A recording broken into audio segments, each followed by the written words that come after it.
बिस्मिल्लाहिर्रहमानिर्रहीम। अस्सलाम वालेकुम डियर स्टूडेंट्स। आज हमने class 10th chemistry chapter number 13 start करना है, जिसका टाइटल है बायो केमिस्ट्री। तो this is the chapter number 13 and title of this chapter is biochemistry. अब ये जो बायो केमिस्ट्री है ना, बेसिकली ये एक रिलेशनशिप है दो साइंस की बड़ी ब्रांचेस के दरमियान, एक बायोलॉजी के दरमियान और एक केमिस्ट्री के दरमियान। अब ये बायो केमिस्ट्री में हम बेसिकली करते, देखो बायोलॉजी का मतलब तो होता है लाइफ, लिविंग थिंग्स। केमिस्ट्री का मतलब होता है केमिकल रिएक्शंस या केमिकल चेंजेस जो मैटर में होती हैं। तो अब बायो केमिस्ट्री में बायोलॉजी और केमिस्ट्री दोनों के मुश्तरका पैरामीटर की बात करनी है। तो बेसिकली बायो केमिस्ट्री हम ये कह सकते हैं कि it is basically the study of chemical compounds plus chemical reactions taking place in living things। यानी ये एक स्टडी है, बायोकेमिस्ट्री एक स्टडी है उन केमिकल कंपाउंड्स के मुतालिक और उन केमिकल रिएक्शंस के मुतालिक जो लिविंग बॉडीज़ में चलते रहते हैं। तो लिविंग थिंग्स बायोलॉजी हो गया और केमिकल रिएक्शन या केमिकल कंपाउंड्स केमिस्ट्री होगा। तो लिविंग बॉडीज़ में पाए जाने वाले केमिकल कंपाउंड्स, मॉलिक्यूल्स और उनसे चलने वाले जो केमिकल रिएक्शंस होते हैं, उनकी स्टडी जो होती है वो बायो केमिस्ट्री कहलाती है। ठीक हो गया। तो अब इस चैप्टर में हमने कौन कौन से केमिकल कंपाउंड्स या बायोलॉजिकल कंपाउंड्स की डिस्कशन करनी है। तो पहली बात तो मैं आपको ये बताता हूँ ना कि ऐसे कंपाउंड्स या ऐसे मॉलिक्यूल्स जो लिविंग बॉडी में पाए जाते हैं उनको हम कहते हैं बायोमॉलिक्यूल्स। बायोमॉलिक्यूल्स, बायो में लाइफ और मॉलिक्यूल्स वही जो एटम्स के ग्रुप्स को हम बोलते हैं। तो बायोमॉलिक्यूल्स ये वो मॉलिक्यूल्स होते हैं, यानी हम ये कह सकते हैं they are the molecules which are present in living things। वो मॉलिक्यूल जो लिविंग थिंग्स में होंगे वो बायोलॉजिकल मॉलिक्यूल्स कहलाएंगे। ठीक है, बायोलॉजिकल कंपाउंड्स भी कह सकते हैं, बायोलॉजिकल मॉलिक्यूल्स भी कह सकते हैं। ठीक हो गया। और वो बायोलॉजिकल मॉलिक्यूल्स कौन से हैं जो बायोकेमिस्ट्री में स्टडी में आते हैं? देखें, उसमें बेतहाशा कंपाउंड्स हैं, जैसे कि कार्बोहाइड्रेट्स, ये बायोलॉजिकल मॉलिक्यूल्स हैं, इनकी बात करेंगे हम इस चैप्टर में। प्रोटीन्स बायोलॉजिकल मॉलिक्यूल्स हैं, इनकी बात हमने करनी है इस चैप्टर के अंदर। ठीक हो गया। इसके अलावा लिपिड्स, चिकनाई वाली चीज़ें, इनकी हमने बात करनी है इस चैप्टर में। इस चैप्टर में हमने वाइटामिन्स की बात करनी है। ठीक है। इस चैप्टर में हमने न्यूक्लिक एसिड्स की बात करनी है, न्यूक्लिक एसिड्स, जिसमें एक कॉमन डीएनए और एक आरएनए। तो ये आपके पास तकरीबन 6 बड़े बायोलॉजिकल मॉलिक्यूल्स हैं जो लिविंग बॉडीज़ में पाए जाते हैं, इसीलिए इनको बायोलॉजिकल मॉलिक्यूल्स या बायो मॉलिक्यूल्स कहते हैं। Carbohydrates, proteins, lipids, vitamins, nucleic acids and nucleic acids में फिर डीएनए, आरएनए की टाइप्स हैं। ये न्यूक्लिक एसिड्स की टाइप्स हैं। तो ये बायोलॉजिकल मॉलिक्यूल्स या बायोलॉजिकल कंपाउंड्स हैं जो लिविंग बॉडीज़ में होते हैं, और ये डिफरेंट केमिकल रिएक्शंस जो मेटाबॉलिक रिएक्शंस कहलाते हैं। लिविंग बॉडीज़ में जो केमिकल रिएक्शंस होते हैं उनको मेटाबॉलिक रिएक्शंस कहते हैं।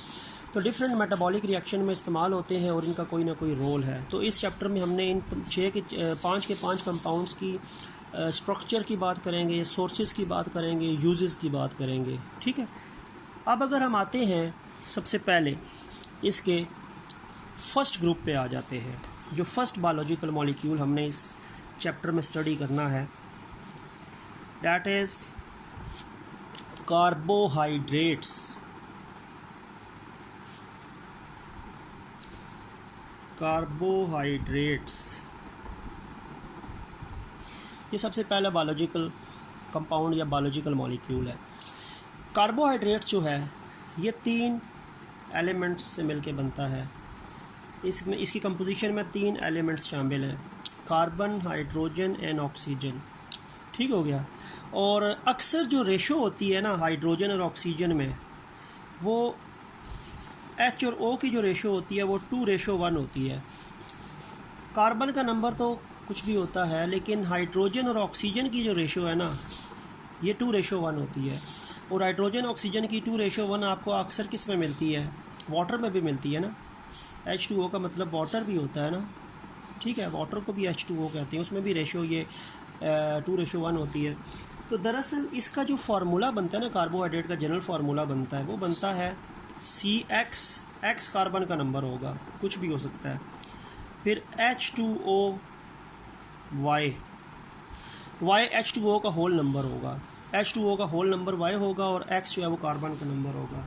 तो ये आपके पास जनरल फार्मूला बनता है कार्बोहाइड्रेट्स का।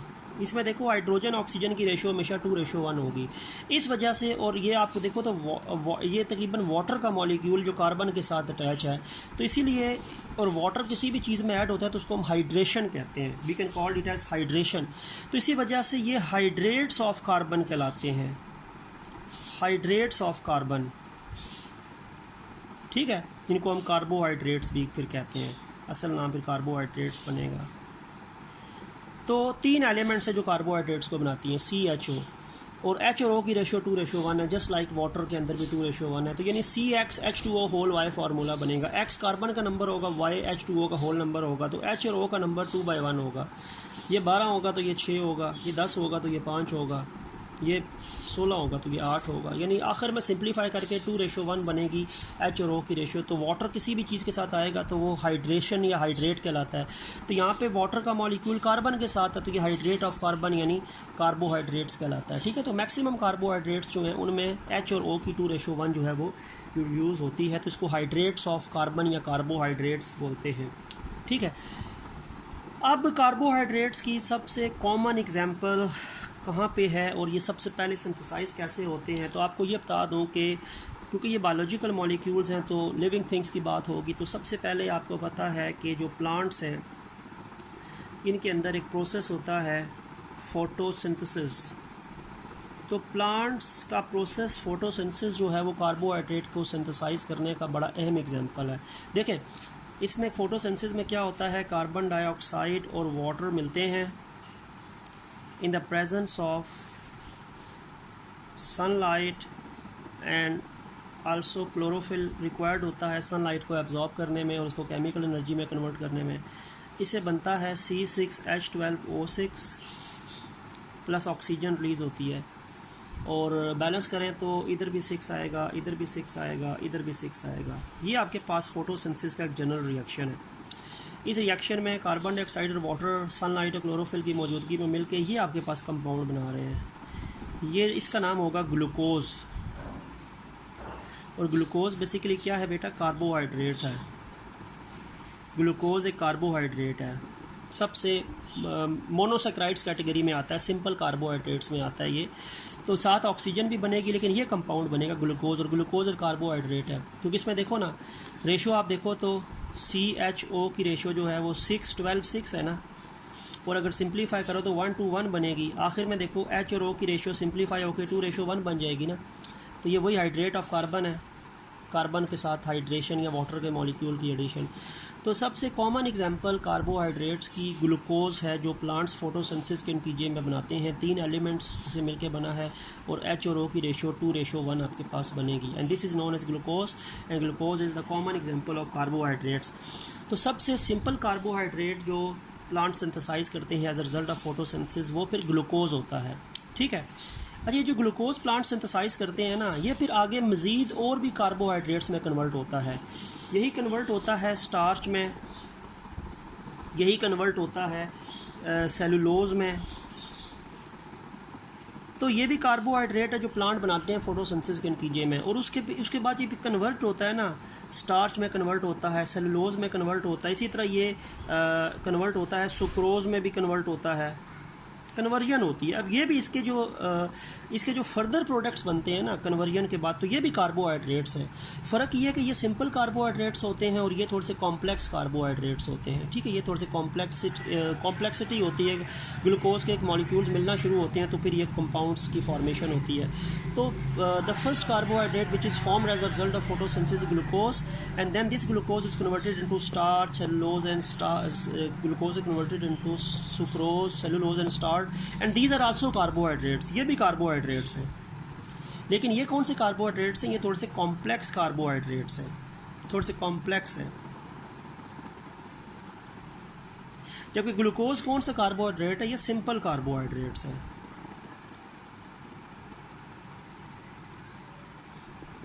यानी ये अभी हम पढ़ेंगे मोनोसेक्राइड कैटेगरी में आते हैं, और ये कुछ ओलिगोसेक्राइड्स में आते हैं, और ये पॉलीसेक्राइड्स में आते हैं। ठीक है, तो प्लांट्स बनाता ही फोटोसिंथेसिस के नतीजे में कार्बोहाइड्रेट है सिंपल बनाएगा, और वो फिर आगे कॉम्प्लेक्स कार्बोहाइड्रेट्स में उसकी कन्वर्जन जो है वो होती है। ठीक है, अच्छा, अब आपको बता दूं कि कार्बोहाइड्रेट की जनरल आप कह सकते हैं कि ये किस ऑर्गेनिक कंपाउंड्स हैं, किस ग्रुप से बिलोंग करते हैं, और इसमें कैसे सिचुएशन आगे बनेगी। तो जो कार्बोहाइड्रेट्स हैं, अगर हम फर्दर डिटेल पे आते हैं तो बेसिकली ये कहलाते हैं पॉलीहाइड्रोक्सी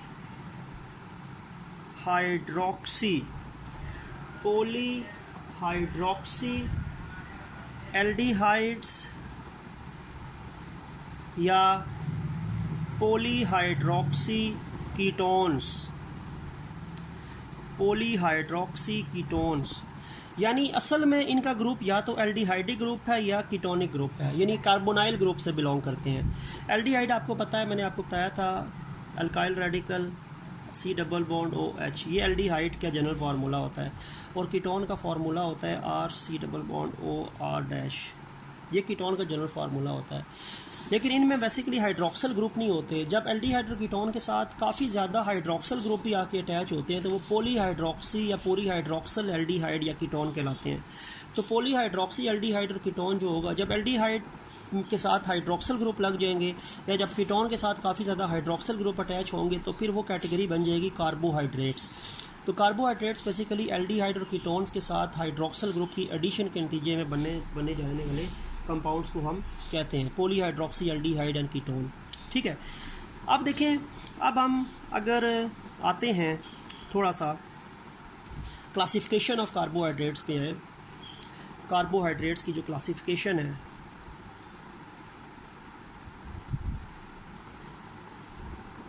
कार्बोहाइड्रेट्स की अगर हम क्लासिफिकेशन पे आते हैं तो उसको हम 3 ग्रुप्स में डिवाइड करते हैं। मोनोसैक्राइड्स, ओलिगोसैक्राइड्स और पॉलीसैक्राइड्स। यानी हम डिवाइड कर सकते हैं कार्बोहाइड्रेट्स को 3 कैटेगरी में, 3 ग्रुप्स में। The simplest carbohydrates are monosaccharides, फिर वो मिलेंगे तो ओलिगोसैक्राइड्स, और फिर वो मज़ीद कंबाइन करेंगे तो पॉलीसैक्राइड। तो यानी ये यूनिट्स हैं बेसिकली आपके पास। मोनोसैक्राइड्स जो हैं ये कार्बोहाइड्रेट्स की सिंपलेस्ट आप कह सकते हैं कि फॉर्म है, सिंपलेस्ट क्लास है। तो मोनो का मतलब ऐसे 1 होता है, एक। मोनो का मतलब होता है 1। ओलिगो का मतलब होता है फ्यू, चंद। और पोली का मतलब दैट इसका मतलब होता है मैनी, बहुत ज़्यादा। तो बेसिकली ये सैक्राइड यूनिट्स होती हैं। ये सैक्राइड यूनिट अगर एक है तो वो मोनोसैक्राइड है, वो सिंपल कार्बोहाइड्रेट है। अगर सैक्राइड यूनिट्स कुछ आ जाएंगी तो वो ओलिगोसैक्राइड है। अगर बेतहाशा सैक्राइड यूनिट्स मिलेंगी तो वो फिर पॉलीसैक्राइड्स जो है वो बनेगा, लेकिन सबसे पहले मोनोसैक्राइड जो है वो बनेगा। ठीक है, अब हम अगर मोनोसैक्राइड की बात करें, सबसे पहले मोनोसैक्राइड्स की बात करते हैं। फर्स्ट ऑफ ऑल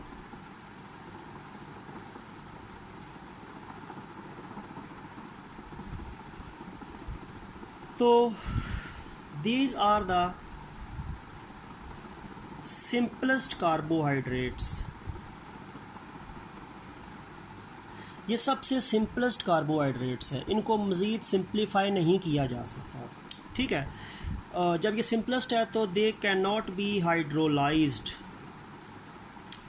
इनमें वाटर ऐड करके मज़ीद सिंप्लीफाई नहीं किया जा सकता। They can't be hydrolysed. ये जो ओलिगोसैक्राइड और पॉलीसैक्राइड हम पढ़ेंगे ना, तो उनमें हमने देखना है कि वो कन्वर्ट हो सकते हैं सिंपल शुगर में या सिंपल कार्बोहाइड्रेट्स में, लेकिन ये ऑलरेडी सिंपलेस्ट है तो इनको हाइड्रोलाइज नहीं किया जा सकता, इनको मज़ीद सिंप्लीफाई नहीं किया जा सकता। ये भी थोड़ा सा मैं करैक्टर बता रहा हूँ आपको मोनोसैक्राइड के। They are sweet in taste, इनका जायका जो होता है वो मीठा होता है। They are soluble in water, पानी में क्या होते हैं ये, सॉल्युबल होते हैं, ठीक हो गया।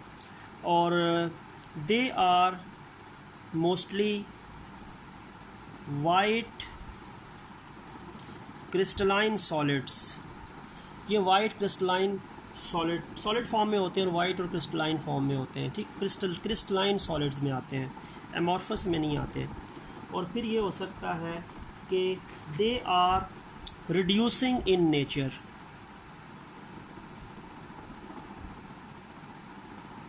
ये रिड्यूसिंग शुगर्स कहलाती हैं, ठीक है, ये रिड्यूसिंग शुगर्स हैं, ये दूसरे को रिड्यूस करेंगी।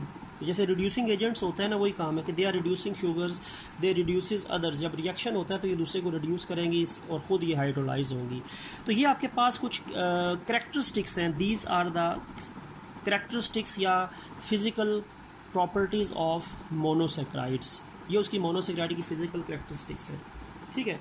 अब अगर हम आते हैं इस पे कि ये जो आपके पास मोनोसेक्राइड्स हैं, इनका जनरल फार्मूला क्या होता है। मोनोसेक्राइड्स का जनरल फार्मूला होता है बेटा CH2O whole N, CH2O whole N, ये जनरल फार्मूला है। और इसमें जो N है ना, N ये 3, 4, 5, 6 तक जनरली होता है। N कार्बन का नंबर है, ये 3, 4, 5, 6 से होगा। अब अगर मैं करता हूँ कि 3 से शुरू कर रहा हूँ ना, तो अगर लेट्स सपोज मैं लिखता हूँ CH2O होल थ्राइस कर दूँ, पहला सबसे सिंपल मेंबर 3 वाला बनेगा ना, तो ये C3H6O3 बन जाएगा, यही बनेगा ना, 3 मल्टीप्लाई हो जाएगा तो ये बनेगा। तो ये इसका सबसे सिंपलेस्ट मेंबर है मोनोसेक्राइड का। अगर मैं लिखता हूँ इसको 4 वाला मेंबर लिखूँ, N को अगर मैं 4 कर दूँ तो बेटा बन जाएगा C4H8O4, ये बन जाएगा, ठीक है। अगर 5 वाला होगा तो क्या बनेगा, C5H10O5, ये बन जाएगा। अगर इस N को मैं 5 में कन्वर्ट करूँ, ये N को मैं चेंज कर रहा हूँ, N 3 भी हो सकता है, 4 भी हो सकता है, 5 भी हो सकता है, 6 भी हो सकता है। अगर C6 होगा ना तो C6H12O6 ये बनेगा।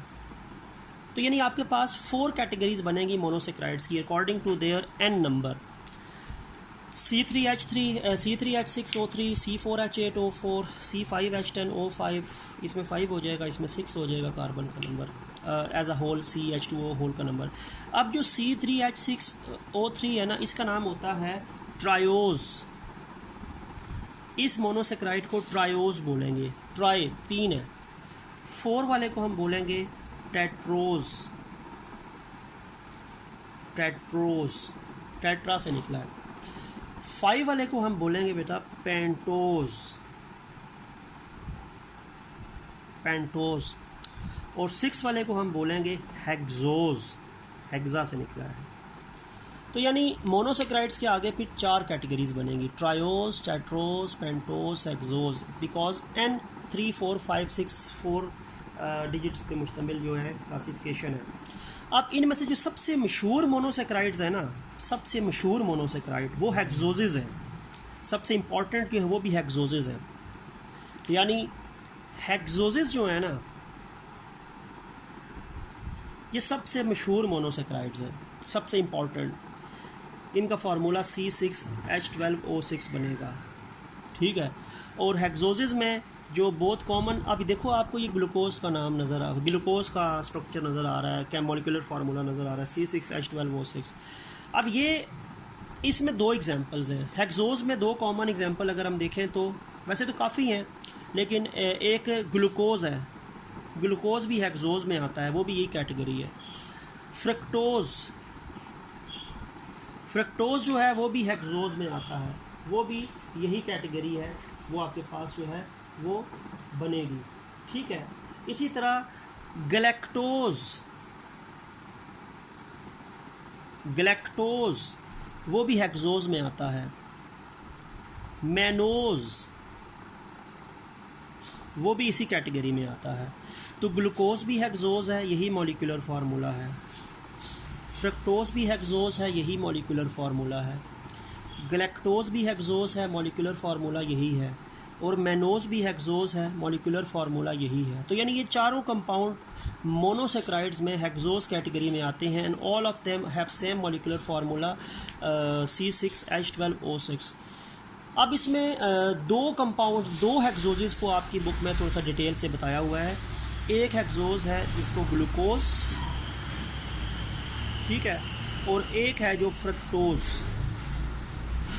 इन दो की फिर बात हुई है। दोनों हेक्सोजेस है ना, अगर दोनों हेक्सोजेस हैं तो automatically you know that both of them has formula C6H12O6। इसका भी यही है, इसका भी यही होगा, ऊपर मैंने लिख के बताया भी है आपको अभी। दोनों हेक्सोजेस हैं। फ़र्क क्या है, जो ग्लूकोज है ना वो एल्डिहाइडिक ग्रुप उसमें होता है, ये पॉलीहाइड्रोक्सी एल्डिहाइड में आता है और ये पॉलीहाइड्रोक्सी कीटोन में आता है। इसमें कीटोन ग्रुप है, इसमें एल्डिहाइड ग्रुप है। हाइड्रोक्सल ग्रुप है वही पॉलीहाइड्रोक्सी, लेकिन इसमें पॉली का मतलब मैनी है, तो अब इसमें मैनी कितने होते हैं, 5 होते हैं, 5 हाइड्रोक्सल आइन होते हैं। तो ये जो है ना आपके पास टोटल जो ग्लूकोज है ये कहलाता है, ये बेसिकली किस ग्रुप से बिलोंग करता है, इसको मैं कहता हूँ पॉलीहाइड्रोक्सी एल्डिहाइड। ये पॉलीहाइड्रोक्सी एल्डिहाइड, इसमें एल्डिहाइडिक ग्रुप है। और फ्रक्टोज जो है ना है ये भी हेक्सोज, लेकिन ये होता है पॉलीहाइड्रोक्सी कीटोन। इसमें कीटोनिक ग्रुप है, इसमें एल्डिहाइड ग्रुप है, दोनों पॉलीहाइड्रोक्सी। और अब ये पॉली का मतलब ऐसे में नहीं है ना, तब अब इसमें कितने हाइड्रोक्सल आइन होते हैं ग्लूकोज में, तो ग्लूकोज में 5 हाइड्रोक्सल आइन होते हैं। तो इसको हम पेंटाहाइड्रोक्सी भी कह सकते हैं, ग्लूकोज को पेंटाहाइड्रोक्सी एल्डिहाइड। और ये जो फ्रक्टोज होता है ना इसमें भी आपके पास 5 हाइड्रोक्सल, पॉली तो है ना, मैनी है, लेकिन मैनी कितने 5 हैं, तो इसमें भी 5 हाइड्रोक्सल ग्रुप होते हैं। तो इसको भी हम पेंटाहाइड्रोक्सी कीटोन कहते हैं। तो ये पेंटाहाइड्रोक्सी या पॉलीहाइड्रोक्सी एल्डिहाइड है, ये पेंटाहाइड्रोक्सी या पॉलीहाइड्रोक्सी कीटोन है, ठीक है। अब इनके स्ट्रक्चर्स पे आ जाते हैं, एल्डिहाइड और पॉलीहाइड्रोक्सी एल्डिहाइड ग्लूकोज और पॉलीहाइड्रोक्सी कीटोन ग्लूकोज के फ्रक्टोज के स्ट्रक्चर पे आते हैं।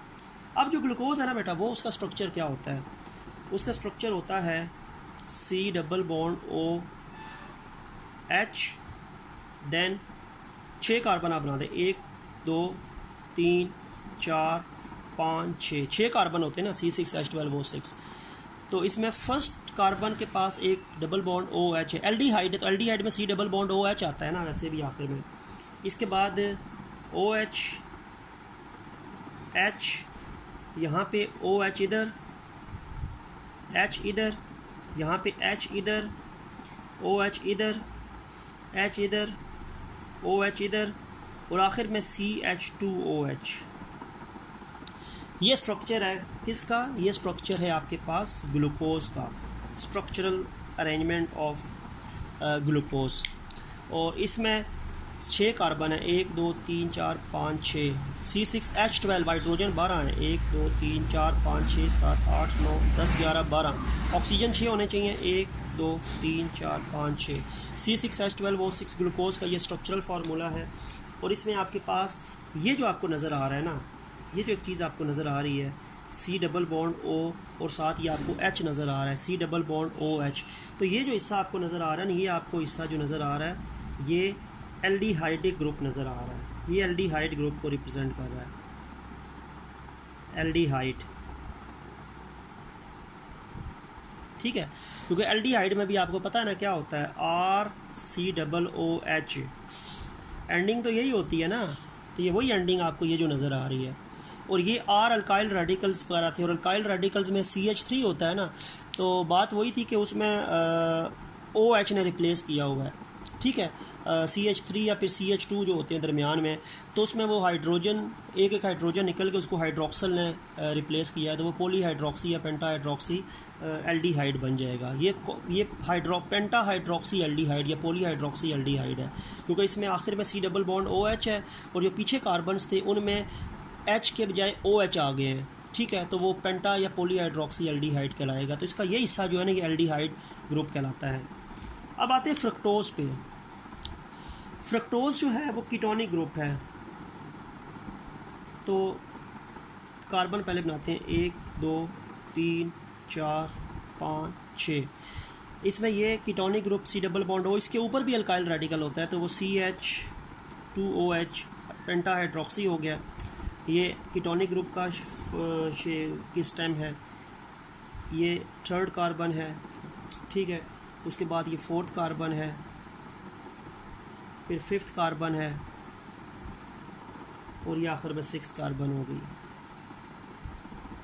यानी ये इसमें क्योंकि अल्काइल रेडिकल शुरू में भी होता है, आखिर में भी होता है, तो ये वो इसके बाद भी H नहीं होता, इसके बाद ये अल्काइल रेडिकल है जिसको OH ने, इसके एक आधा हाइड्रोजन को OH ने रिप्लेस किया हुआ है। तो इसमें ये जो हिस्सा आपको नज़र आ रहा है ना, ये एरिया जो है ये कीटोनिक ग्रुप है, इसको आप ये कह सकते हैं। ये वाला हिस्सा जो है ना, C डबल बॉन्ड O के बाद अगर H होता है तो वो एल्डिहाइड है। C डबल बॉन्ड O के बाद अल्काइल रेडिकल जिसको हाइड्रोक्सी ने रिप्लेस किया हुआ है, तो ये इसके बाद देखो एक अल्काइल रेडिकल ग्रुप है, ठीक है, जो हाइड्रोक्सी के रिप्लेसमेंट के साथ इस टाइम CH2OH नज़र आ रहा है। तो ये जो हिस्सा है ना, ये बेसिकली क्या है, ये कीटोन ग्रुप है, ये कीटोन ग्रुप है। C double bond OH aldehyde group होता है, C डबल बॉन्ड OH के बाद दोबारा अल्काइल रेडिकल होता है, क्योंकि इसमें एक अल्काइल रेडिकल ये है, इसका पहला अल्काइल रेडिकल ये था जो पहला मेंबर था, बाकी तो ये दरमियान में है ना, और आखिर में C डबल बॉन्ड OH है। इसका फर्स्ट R जो था वो ये था, लेकिन वो बात है कि बाद में पहले मिथाइल होगा तो फिर वो इथाइल प्रोपाइल कुछ भी हो सकता है। तो एक अल्काइल रेडिकल ये है और एक आखिर में भी अल्काइल रेडिकल है, क्योंकि इनका जनरल फार्मूला होता है RC डबल बॉन्ड OR'। इसमें C डबल बॉन्ड O के बाद भी एक R होता है अल्काइल रेडिकल जो ऊपर शो हो रहा है, और इसमें C डबल बॉन्ड O के बाद H होता है जो ये आपको शो हो रहा है। तो ये आपके पास क्या है, दिस इज़ कीटोन, ये कीटोन है, ठीक है। CH2OH, then C double bond O, OHCH, HCOH, HCOH, CH2OH, और ये C double bond OH, HCOH, OHCH, HCOH, HCOH, CH2OH, दोनों का मॉलिक्यूलर फार्मूला सेम है, C6H12O6, ठीक है। लेकिन मॉलिक्यूलर फार्मूला डिफरेंट है क्योंकि आइसोमर्स हैं एक दूसरे के, ये हेक्सोजेस, और ये ग्लूकोज है, ये ग्लूकोज है, ये कीटोन है, कीटोन नहीं है बल्कि फ्रक्टोज है। कीटोन तो ग्रुप है ना, कंपाउंड का नाम फ्रक्टोज है, फ्रक्टोज है, और फ्रक्टोज जो है ये कीटोनिक ग्रुप में आता है, ग्लूकोज जो है वो एल्डिहाइडिक ग्रुप के अंदर वो आता है, ठीक है। तो ये कीटोहेक्सोज है क्योंकि इसमें ये कीटोनिक ग्रुप मौजूद है, कीटोहेक्सोज कहलाता है ये, this is a ketohexose, ketonic group की वजह से। हेक्सोज तो ये है लेकिन कीटोनिक ग्रुप है, ठीक हो गया। और ये कौन सा होगा, एल्डोहेक्सोज, ये एल्डोहेक्सोज कहलाएगा, ठीक है। तो ये आपके पास जो कीटो और एल्डोहेक्सोजेस, ये दो स्ट्रक्चर हमने बता दिए हेक्सोजेस में, कीटोन और फ्रक्टोज के। और फिर इसमें एक चीज़ मोनोसेक्राइड्स में रह गई है, वो भी बता देता हूँ, उसमें भी MCQs वगैरह आ सकते हैं। वो एक होता है जी आपके पास डेक्स्ट्रोज शुगर या डेक्स्ट्रो रोटेटरी। अब जो आपके पास ये है जी ग्लूकोज, ठीक हो गया, और दूसरा जो है वो मैनोज और गैलेक्टोज,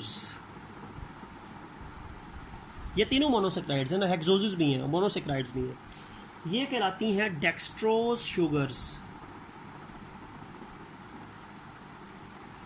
ये डेक्स्ट्रोज शुगर्स कहलाती हैं, ठीक है, या डेक्स्ट्रो रोटेटरी कहलाती हैं,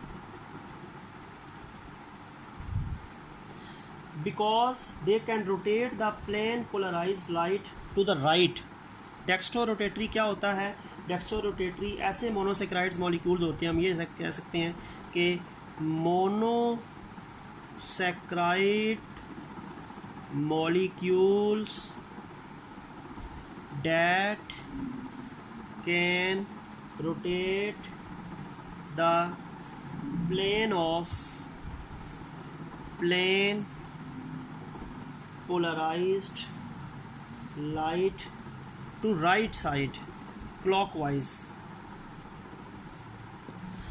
ये कंपाउंड्स ऐसे हैं जो कि एक प्लेन पोलराइज्ड लाइट जो होती है उसके प्लेन को राइट साइड पे रोटेट करते हैं, क्लॉकवाइज रोटेट करते हैं, उनको डेक्स्ट्रो रोटेटरी कहते हैं, डेक्स्ट्रो रोटेटरी। तो ग्लूकोज, मैनोज और गैलेक्टोज जो हैं ये प्लेन पोलराइज्ड लाइट के प्लेन को टूवर्ड्स राइट यानी क्लॉकवाइज रोटेट करवाते हैं, इसीलिए इनको डेक्स्ट्रो शुगर्स या डेक्स्ट्रो रोटेटरी कहते हैं। अगर लेफ़्ट साइड वाला होता ना, जो प्लेन पोलराइज लाइट के प्लेन को लेफ़्ट साइड या एंटी क्लॉकवाइज रोटेट कराते हैं, वो लीवो रोटेटरी कहलाता है।